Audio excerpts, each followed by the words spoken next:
François Sambama, je suis le directeur des hydrocarbures.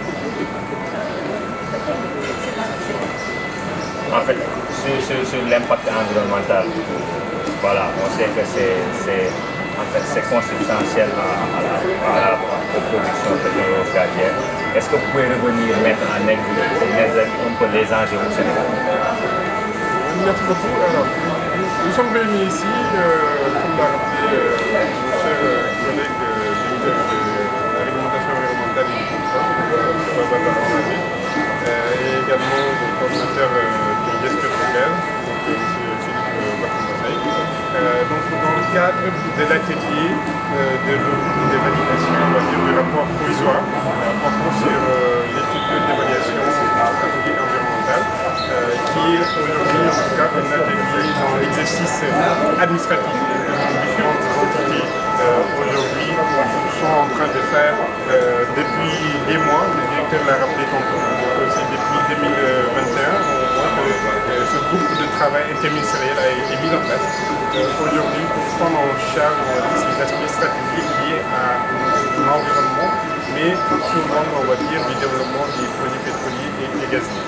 Donc, ceci participe, on va dire, à la défense des intérêts du pays, du Sénégal, que nous, en tout cas, nous avons à cœur de mener, tant dans le cadre du contrôle des aspects environnementaux, mais également dans le contrôle des opérations pétrolières, et la gestion des hydrocarbures dans la gestion des hydrocarbures à la charge, pour pouvoir s'assurer en tout cas que le développement des produits pétroliers et gaziers puisse se faire en bonne conformité avec nos lois et règles, mais également dans le fond, on va dire, des intérêts, on va dire, on dit des intérêts, c'est pas seulement économique, mais dans les intérêts également environnementaux.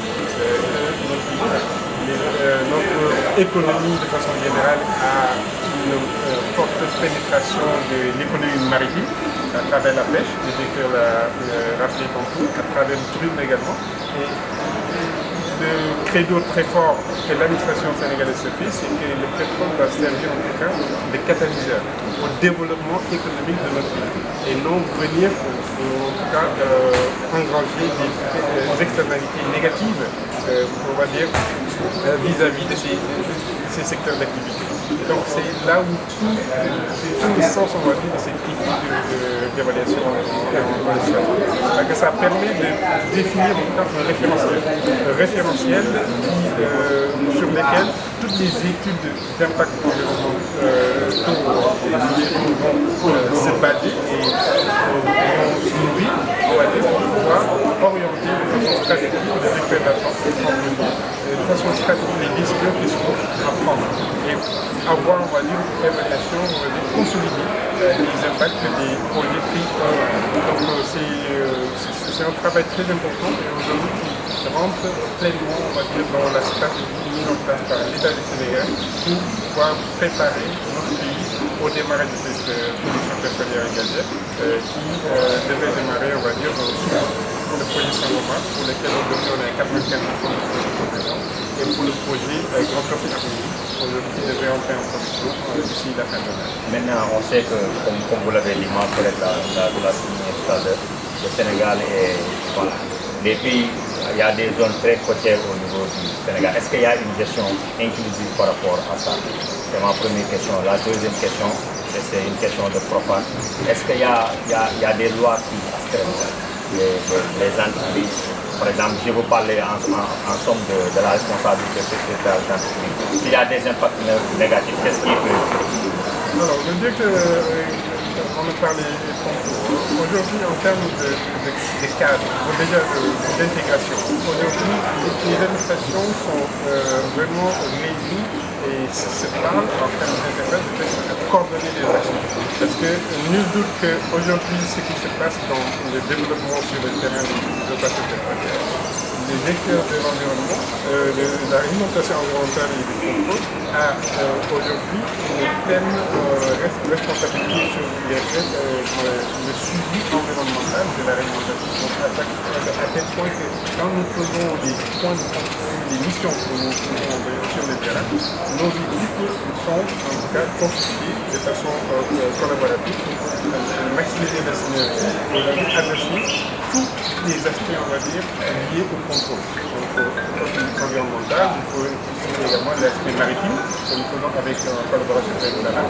Donc, vraiment, en termes d'intégration, les administrations font ce travail d'interface qui est très important, les douanes, également les collègues des finances, parce que ça va nous une petite problématique. Maintenant, par rapport à l'encadrement, de façon générale, nos lois, je l'ai rappelé tantôt, à travers le code pétrolier, la réglementation des opérations pétrolières qui aujourd'hui recueille de 8 volumes, qui adresse pour chacune des activités, on va dire, liées aux opérations pétrolières, les cadres et les règles que les compagnies doivent suivre, et également à travers aujourd'hui les systèmes de mesurage et de l'atlas, on va dire, du littoral qui a été mis en place également par la ASMA, qui permet également de dresser une cartographie aujourd'hui des zones de sensibilité de notre littoral, à travers, comme je viens de rappeler, l'étude environnementale stratégique sur laquelle nous nous focalisons aujourd'hui. Donc c'est un ensemble aujourd'hui d'études, des visions stratégiques, en plus du schéma d'état, qui permettent en tout cas d'avoir un cadre dans lequel les projets pétroliers de l'avant, mais également des projets d'infrastructure que nous allons mettre en place, des réseaux gaziers du Sénégal, des projets de valorisation pour l'usine d'engrais, les centres, etc. Donc, ce l'ensemble c'est un cadre dans lequel l'ensemble de ces projets-là doivent s'inscrire. Au-delà de cela, pour ce qui est en tout cas on va dire des responsabilités sociétales et environnementales, ça il faut qu'il y ait un cadre, on va dire, qui est en réflexion aujourd'hui pour avoir une synergie d'action bien meilleure que ce qu'on est en train de voir. Aujourd'hui, c'est la base du volontariat. Donc ça, je pense que voilà, ça c'est des travaux qui devront occuper nos administrations. Maintenant, la dernière question, oui, d'accord. À quand les premières, vous êtes le chef des hydrocarbures, est-ce que officiellement les premières gouttes pétrole-gazières, vous avez une date officielle? Donc, comme je disais, Sangomar, c'est la mi-2024 et GPS, c'est peut-être au trimestre 2024.